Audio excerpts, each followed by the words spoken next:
ಕರ್ತನಲ್ಲಿ ಪ್ರೀತಿಯುಳ್ಳ ದೇವಜನರ ನಮ್ಮ ಕರ್ತನಾದ ಯೇಸು ಕ್ರಿಸ್ತನ ಅತ್ಯಧಿಕವಾದ ಕೃಪೆಯೂ ಸಮಾಧಾನವು ತಮಗೂ ತಮ್ಮ ಕುಟುಂಬದ ಪ್ರಿಯರೆಲ್ಲರಿಗೂ ಹೆಚ್ಚಾಗಿ ಉಂಟಾಗಲಿ. ಹೃದಯಂಗಮ ಮಾತು ಎನ್ನುವ ಈ ಮುಂಜಾನೆ ವಾಕ್ಯದ ಅಂತ ಸರಣಿಯಲ್ಲಿ ಈ ತಿಂಗಳು ನಾವು ಬಾಯಿಯ ಮಾತು ಎನ್ನುವ ಶೀರ್ಷಿಕೆಯಲ್ಲಿ ಧ್ಯಾನಿಸುತ್ತಿರುವಲ್ಲಿ ಈ ದಿನ ನಾವು ಧ್ಯಾನಿಸುವಂಥ ದೇವರ ವಾಕ್ಯದ ಭಾಗ 1 ಪೇತ್ರ 3ನೇ ಅಧ್ಯಾಯ 9ನೇ ವಚನ. 1 ಪೇತ್ರ 3:9. ಅಪಕಾರಕ್ಕೆ ಅಪಕಾರವನ್ನು, ನಿಂದೆಗೆ ನಿಂದೆಯನ್ನು ಮಾಡದೆ ಆಶೀರ್ವದಿಸಿರಿ, ಇದಕ್ಕಾಗಿ ದೇವರು ನಿಮ್ಮನ್ನು ಕರೆದನಲ್ಲ.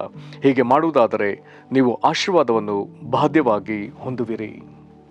ಈ ವಾಕ್ಯಗಳನ್ನ ಗ್ರಹಿಸೋದಕ್ಕೆ ನಾವು ಶಕ್ತರಾಗುವಂತೆ ದೇವರು ತಾನೇ ತನ್ನ ಆತ್ಮನ ಮೂಲಕ ನಮಗೆ ವಿಶೇಷವಾದ ಗ್ರಹಿಕೆನ ಒದಗಿಸಲಿ. ಕರ್ತನಲ್ಲಿ ಪ್ರೀತಿಯುಳ್ಳ ದೇವಜನರೇ, ಈಗ ನಾವು ಓದಿ ಕೇಳಿದಂಥ ಈ ವಾಕ್ಯದ ಭಾಗ ಬಹು ವಿಶೇಷವಾದದ್ದು. ನನ್ನ ದಿವಸದಲ್ಲಿ ಯೇಸು ಕ್ರಿಸ್ತನ ನಮಗೆ ಇದನ್ನು ಕಲಿಸಿದ್ದಾನೆ. ಶಪಿಸೋರಿಗೆ ಪ್ರತಿಯಾಗಿ ಆಶೀರ್ವದಿಸುವುದಕ್ಕೂ, ನಮ್ಮನ್ನು ಬೈಯವರಿಗೆ ಪ್ರತಿಯಾಗಿ ದೇವರಲ್ಲಿ ಪ್ರಾರ್ಥಿಸುವುದಕ್ಕೂ ಆತನು ಕಲಿಸಿದ್ದಾನೆ. ಯೇಸು ಕ್ರಿಸ್ತನೊಂದಿಗೆ ಇದ್ದು ಆತನ ಶಿಷ್ಯರಲ್ಲಿ ಪ್ರಮುಖ ಶಿಷ್ಯನಾಗಿದ್ದಂಥ ಪೇತ್ರನು ಈಗ ಆತನು ತನ್ನ ಪತ್ರಿಕೆಯಲ್ಲಿ ಬರೆಯುವಾಗ ಅದಕ್ಕೆ ಸಮನಾದ ಮಾತುಗಳನ್ನ ಆತನು ಈಗ ಬರೆದಿದ್ದಾನೆ. ಕರ್ತನಿಂದ ಹೊಂದಿದ ಉಪದೇಶಕ್ಕೆ ಸರಿಯಾದ ಅಥವಾ ಕರ್ತನಿಂದ ಹೊಂದಿದ ಉಪದೇಶಕ್ಕೆ ಅನುಗುಣವಾಗಿ ಆತನು ಇಲ್ಲಿ ಬರೆದಿದ್ದಾನೆ. ಇಲ್ಲಿ ಆತನು ಹೇಳ್ತಿದ್ದಾನೆ, ಅಪಕಾರಕ್ಕೆ ಅಪಕಾರವನ್ನು, ನಿಂದೆಗೆ ನಿಂದೆಯನ್ನು ಮಾಡದೆ. ಯಾರಾದರೂ ನಮಗೆ ಅಪಕಾರ ಮಾಡಿದರೆ, ಇಲ್ಲಿ ಕ್ರಿಸ್ತನೊಂದಿಗೆ ನಡೆದಾಡಿದ ಪೇತ್ರನು ಹೇಳ್ತಿದ್ದಾನೆ, ನೀವು ಸಹ ಅವರಿಗೆ ಅಪಕಾರ ಮಾಡಬೇಡ್ರಿ. ಎಂಥ ಸೊಗಸಾದ ಸಂಗತಿ! ಇವುಗಳು ನಮ್ಮನ್ನು ನಿತ್ಯತ್ವದ ನಿರೀಕ್ಷೆಯಲ್ಲಿ, ಸಮಾಧಾನದಲ್ಲಿ, ಸಂತೋಷದಲ್ಲಿ, ದೇವರ ಐಕ್ಯತೆಯಲ್ಲಿ, ಪರಿಶುದ್ಧತೆಯಲ್ಲಿ ದೃಢವಾಗಿ ನಿಲ್ಲಿಸುವಂಥ ಸಂಗತಿ. ನಮಗೆ ಜನರು ಅಪಕಾರ ಮಾಡುವಾಗ ನಾವು ಅವರಿಗೆ ಅಪಕಾರ ಮಾಡಬಾರ್ದು ಎಂಬುದಾಗಿ ಹೇಳಿದರೆ ಉಪಕಾರ ಮಾಡಬೇಕೆಂಬುದಾಗಿ ಅದರ ಅರ್ಥ. ನಂತರದಲ್ಲಿ ನಿಂದೆಗೆ ನಿಂದೆ, ಜನರು ನಮ್ಮನ್ನು ಮಾತಿನಿಂದ ನಿಂದಿಸುವಾಗ ಅಥವಾ ಹಲವು ಕ್ರಿಯೆಗಳಿಂದ ನಿಂದಿಸುವಾಗ ಅಲ್ಲಿ ಆತನು ಹೇಳ್ತಿದ್ದಾನೆ, ನಿಂದೆಗೆ ನಿಂದೆಯನ್ನು ಮಾಡಬೇಡ್ರಿ ಎಂಬುದಾಗಿ ಹೇಳ್ತಾನೆ. ಪ್ರತಿಯಾಗಿ ಏನು ಮಾಡಬೇಕಂತೆ ಅಲ್ಲಿ ಬರೆದದೆ, ಆಶೀರ್ವದಿಸಿರಿ. ನಮಗೆ ಅಪಕಾರ ಮಾಡುವವರನ್ನು ಆಶೀರ್ವದಿಸಿರಿ ಎಂಬುದಾಗಿ ಹೇಳ್ತಿದ್ದಾನೆ. ನಮ್ಮನ್ನು ನಿಂದಿಸುವವರನ್ನು ಆಶೀರ್ವದಿಸಿರಿ ಎಂಬುದಾಗಿ ಹೇಳ್ತಿದ್ದಾನೆ. ಹಾಗಾದರೆ ಇಲ್ಲಿರುವಂಥ ಒಂದು ಒಳ್ಳೆಯ ಸಂಗತಿ, ನಮ್ಮಿಂದ ಆಶೀರ್ವಾದವೇ ಹೊರಡಬೇಕು. ಮುಖ್ಯವಾಗಿ ಬೇಸಿಗೆಯ ಕಾಲದಲ್ಲಿ ಮಾವಿನ ಫಲದಿಂದ ತುಂಬಿ ತುಳುಕುವಾಗ ರಸ್ತೆ ಬದಿಯಲ್ಲಿ ಇರುವಂಥ ಮರಗಳಿಗೆ ವಿಪರೀತ ಕಲ್ಲು ಪೆಟ್ಟು ಬೀಳ್ತದೆ. ಆ ಹಾದಿ ಹೋಕರು ಅಥವಾ ದಾರಿಯಲ್ಲಿ ನಡೆಯುವವರು ಅಥವಾ ವಿಶೇಷವಾಗಿ ಮಕ್ಕಳು ಆ ಮರಕ್ಕೆ ವಿಪರೀತವಾಗಿ ಕಲ್ಲು ಬೀಸ್ತಾರೆ.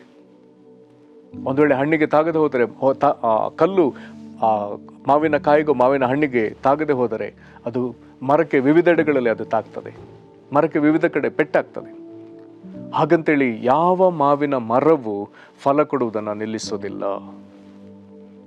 ಬದಲಾಗಿ ಅವರು ಕಲ್ಲಿನ ಪೆಟ್ಟು ಕೊಡ್ತಾರೋ ಕೊಡುವುದಿಲ್ವೋ, ಅದು ಮಾತ್ರ ಅವರಿಗೆ ಹಣ್ಣನ್ನು ಕೊಟ್ಟೇ ಕೊಡ್ತದೆ.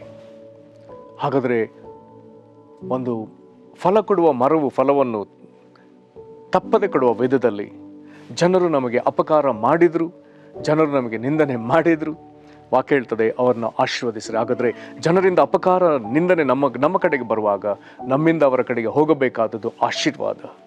ನಾವು ಅವರನ್ನ ಕರ್ತನ ಹೆಸರಿನಲ್ಲಿ, ದೇವರ ಹೆಸರಲ್ಲಿ ಆಶೀರ್ವದಿಸಲೇಬೇಕು. ಕರ್ತನಾದ ಯೇಸು ಕ್ರಿಸ್ತನೊಂದಿಗಿದ್ದ ಅಪೊಸ್ತಲನು ಇದನ್ನು ಕಂಡು ತನ್ನ ಜೀವಿತದಲ್ಲಿ ತಾನು ಅದನ್ನು ಕರಗತ ಮಾಡಿಕೊಂಡು ಅದನ್ನು ಸಭೆಗೆ ಹೀಗೇ ಮಾಡ್ರಿ ಎಂಬುದಾಗಿ ಬೋಧಿಸ್ತಿದ್ದಾನೆ. ಅದ್ರ ಜೊತೆಗೆ ಮತ್ತೊಂದು ಪ್ರಾಮುಖ್ಯವಾದ ಸಂಗತಿಯನ್ನು ಆತನು ಹೇಳ್ತಾನೆ, ಆಶೀರ್ವದಿಸ್ರಿ ಎಂಬುದಾಗಿ ಹೇಳಿದ ಮೇಲೆ, ಇದಕ್ಕಾಗಿ ದೇವರು ನಿಮ್ಮನ್ನು ಕರೆದನಲ್ಲ. ಪ್ರೇರೆ, ಪ್ರಪಂಚವು ಹೇಗೂ ತನ್ನ ತೀರ್ಮಾನಗಳಲ್ಲಿ, ತನ್ನ ನುಡಿಗಳಲ್ಲಿ, ಕ್ರಿಯೆಗಳಲ್ಲಿ ಶಾಪವನ್ನೇ ಆರಿಸಿಕೊಳ್ತಾ ಹೋಗ್ತಿರುವಾಗ ದೇವರು ತನ್ನ ಜನರನ್ನು ಆತನು ಆಶೀರ್ವದಿಸುವುದಕ್ಕಾಗಿ ಕರೆದಿದ್ದಾನೆ ಎಂಬುದಾಗಿ ಭಕ್ತನಾದ ಅಪೊಸ್ತಲನಾದ ಪೇತ್ರನು ಹೇಳ್ತಿದ್ದಾನೆ. ಇದಕ್ಕಾಗಿ ದೇವರು ನಿಮ್ಮನ್ನು ಕರೆದನಲ್ಲ, ಆಶೀರ್ವದಿಸುವುದಕ್ಕಾಗಿ. ಆಶೀರ್ವದಿಸುವ ಸಂತತಿ, ಯೇಸು ಕ್ರಿಸ್ತನು ಅಬ್ರಾಹ್ಮನ ಸಂತತಿಯನ್ನು ಕೈ ಹಿಡಿದನೆಂಬುದಾಗಿ ಇಬ್ರಿಯ 2ನೇ ಅಧ್ಯಾಯದಲ್ಲಿ ಬರೆದದೆ. ಅಬ್ರಾಹ್ಮನಿಗುಂಟಾದ ಆಶೀರ್ವಾದ ನಮಗೆ ಕ್ರಿಸ್ತೇಸುವಿನಲ್ಲಿ ಉಂಟಾಗಬೇಕು ಎಂಬುದಕ್ಕಾಗಿ ಕ್ರಿಸ್ತನು ಶಾಪಗ್ರಸ್ತನಾದನೆಂಬುದಾಗಿ ಗಲಾತ್ಯ 3ನೇ ಅಧ್ಯಾಯದಲ್ಲಿ ಬರೆಯಲಾಗಿದೆ. ಹಾಗಾದರೆ ಅಬ್ರಾಹ್ಮನ ಆಶೀರ್ವಾದ ಪಡಗೊಂಡ ನಾವು ಶಪಿಸುವವರಲ್ಲ, ಆಶೀರ್ವದಿಸುವವರು. ಇದಕ್ಕಾಗಿ ದೇವರು ನಮ್ಮನ್ನು ಕರೆದಿದ್ದಾನೆ. ಮತ್ತು ಇಲ್ಲಿ ಹೀಗೆ ಬರ್ತದೆ, ಹೀಗೆ ಮಾಡುವುದಾದರೆ ನೀವು ಆಶೀರ್ವಾದವನ್ನು ಬಾಧ್ಯವಾಗಿ ಹೊಂದುವಿರಿ. ಆಶೀರ್ವದಿಸುವ ವಿಚಾರದಲ್ಲಿ ಕರ್ತನ ಹಳೆ ಒಡಂಬಡಿಕೆಯಿಂದಲೂ ನಮಗೆ ತಿಳಿಸುವಂಥ ವಿಚಾರ, ಆಶೀರ್ವದಿಸಿದರೆ ಆಶೀರ್ವಾದ ಹಿಂದಕ್ಕೆ ಬರ್ತದೆ. ನಿನ್ನನ್ನು ಶಪಿಸುವವರಿಗೆ ಶಾಪವು, ಆಶೀರ್ವದಿಸುವವರಿಗೆ ಆಶೀರ್ವಾದ ಎಂಬುದಾಗಿ ಹೇಳಿದ ವಿಚಾರದಲ್ಲಿ ನಾವು ಆಶೀರ್ವದಿಸುವುದಾದರೆ ಆಶೀರ್ವಾದ ಹಿಂದಕ್ಕೆ ಬರ್ತದೆ. ಜನರ ಅಪಕಾರ ನಿಂದೆಗೆ ಪ್ರತಿಯಾಗಿ ಆಶೀರ್ವದಿಸುವಾಗ ಇದಕ್ಕಾಗಿ ಕರೆಯಲ್ಪಟ್ಟ ನಮಗೆ ಆತನು ತಿರುಗಿ ಆಶೀರ್ವಾದವನ್ನು ಹಿಂದಕ್ಕೆ ಕೊಡ್ತಾನೆ. ನಾವು ಆಶೀರ್ವಾದವನ್ನು ಬಾಧ್ಯವಾಗಿ ಹೊಂದುತ್ತೇವೆ ಎಂಬುದಾಗಿ ಬರ್ತದೆ. ಪ್ರಿಯರೇ, ಹಾಗಾದರೆ ಆಶೀರ್ವಾದವನ್ನು ದೇವರು ನಮ್ಮ ಬಾಯಲ್ಲಿಟ್ಟಿದ್ದಾನೆ, ನಮ್ಮಲ್ಲಿಟ್ಟಿದ್ದಾನೆ. ಅದನ್ನು ನಾವು ಆಶೀರ್ವಾದವನ್ನು ಮಾತನಾಡ್ತೇವೆ. ಪ್ರವಾದಿಸುವುದಕ್ಕೂ, ಯಥಾರ್ಥವಾಗಿ ನಡೆಯುವುದಕ್ಕೂ, ಸತ್ಯವಚನವನ್ನು ಆಡುವುದಕ್ಕೂ, ವಿಶ್ವಾಸದ ಮಾತುಗಳನ್ನು ಮಾತನಾಡೋದಕ್ಕೆ ಕರೆದ ದೇವರು ಆಶೀರ್ವಾದ ನುಡಿಯುವುದಕ್ಕಾಗಿ ನಮ್ಮನ್ನು ಕರೆದಿದ್ದಾನೆ. ಪ್ರೇರೆ, ಆಶೀರ್ವದಿಸೋಣ. ಶಾಪ ತಕ್ಕೊಂಡು ಶಾಪದಲ್ಲಿ ಜೀವಿಸುವ ಜನರಿಗೆ ನಾವು ದೇವರ ಆಶೀರ್ವಾದವನ್ನು ಬಿಡುಗಡೆ ಮಾಡೋಣ. ಪ್ರಾರ್ಥನೆ ಮಾಡೋಣ. ಮಹಾಕೃಪೆಯ ಪರಲೋಕ ತಂದೆ, ನಮ್ಮ ಬಾಯಿಯ ಮಾತುಗಳಲ್ಲಿ ನಿನ್ನ ಆಶೀರ್ವಾದ ತುಂಬಿರಲಿ ಸ್ವಾಮಿ. ಜನರು ಅಪಕಾರ ಮಾಡುವಾಗ ಅದಕ್ಕೆ ಪ್ರತಿಯಾಗಿ ನಾವು ಆಶೀರ್ವದಿಸೋದಕ್ಕೂ, ಜನರು ನಿಂದಿಸುವಾಗ ಅದಕ್ಕೆ ಪ್ರತಿಯಾಗಿ ನಾವು ನಿಂದಿಸುವುದಕ್ಕೆ ಇದಕ್ಕಾಗಿ ನೀನು ನಮ್ಮನ್ನು ಕರೆದಿದೆಯಲ್ಲ ಕರ್ತನೆ. ಹೀಗೆ ನಾವು ಆಶೀರ್ವದಿಸುವಾಗ ನಾವು ಆಶೀರ್ವಾದವನ್ನು ಬಾಧ್ಯವಾಗಿ ಪಡಿತೇವೆ ಎಂಬುದಾಗಿ ಬರೆದಿರೋದ್ರಿಂದ ಕರ್ತನೆ, ನಮಗೆ ಅಪಕಾರ ಮಾಡಿದ ಪ್ರತಿಯೊಬ್ಬರನ್ನು ನಾವು ಆಶೀರ್ವದಿಸ್ತೇವೆ. ನಮ್ಮ ನಿಂದಿಸುವ ಪ್ರತಿಯೊಬ್ಬರನ್ನು ಆಶೀರ್ವದಿಸ್ತೇವೆ. ನಮ್ಮನ್ನು ಶಪಿಸುವ ಪ್ರತಿಯೊಬ್ಬರನ್ನು ಆಶೀರ್ವದಿಸ್ತೇವೆ. ಕರ್ತನೆ, ನೀನು ನಮಗೆ ಬಾಧ್ಯವಾಗಿ ಕೊಡಬೇಕಾದ ಆಶೀರ್ವಾದ ನಮ್ಮ ಪಾಲಿಗೆ ಬರಲಿ. ಕರ್ತನೆ, ಇದಕ್ಕೆ ವಿಧೇಯರಾಗಿ ಪ್ರಾರ್ಥಿಸಿರುವ ಪ್ರತಿಯೊಬ್ಬರನ್ನು ಹೀಗೆ ಆಶೀರ್ವದಿಸು. ಯೇಸು ಕ್ರಿಸ್ತನ ಹೆಸರಲ್ಲಿ ಬೇಡಿದೆವು ನಮ್ಮ ತಂದೆಯೇ, ಆಮೇನ್. ಕರ್ತನೆ ನಿಮ್ಮನ್ನು ಆಶೀರ್ವದಿಸಲಿ. ವಂದನೆಗಳು.